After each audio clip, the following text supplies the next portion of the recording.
The largest contiguous piece of privately held land in the province. The Great Land Grab. Nearly 2 million acres in exchange for a railway. Canada promised BC a coast-to-coast railway when it joined Confederation. In 1883, coal baron Robert Dunsmuir and his American investors formed the Esquimalt Nanaimo Railway Company. They were given cash and vast tracts of land. In exchange, they would build 70 miles of track.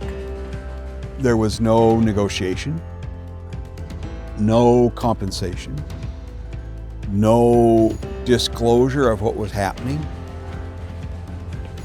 How do Indigenous people become trespassers on their own territory? First Nation territories were now controlled by the railway company. Existing reserves were cut up and cultural sites destroyed to build the rail line. When you see it on the map, when you see it laid out, and it covers a 20-mile swath of land from the coastline all the way to the backbone of Vancouver Island, it's an impressively huge area. It's not just a road right-of-way, it's a massive landscape. With the railway built and the wealth extracted, eventually a series of forestry companies would come to own and control these lands. And for the Hul'qumi'num people, they've been denied access to these lands. These forestry companies put up steel gates so that you cannot enter those lands without their permission. You cannot carry on traditional practices without their permission.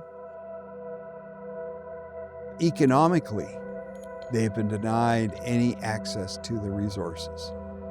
Like cedar was an important resource. Well, they were denied the right to harvest because they don't have access to their territory. They don't have access to their resources. These private forestry lands are free from many regulations, and the extraction of trees occurs at a scale not seen elsewhere in BC.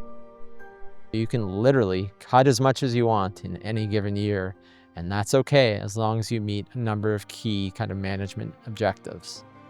By the 2000s, these lands were sold again, this time to global investment firms and large pension funds. Forests became financial assets. Large parcels were sold for real estate development, pushing the land even further from return to First Nations.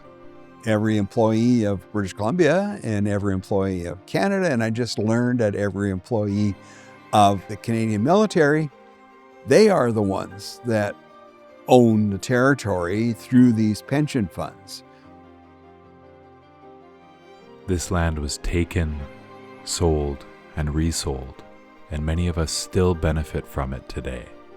Through pensions, private property, profit, we're all connected to the Great Land Grab.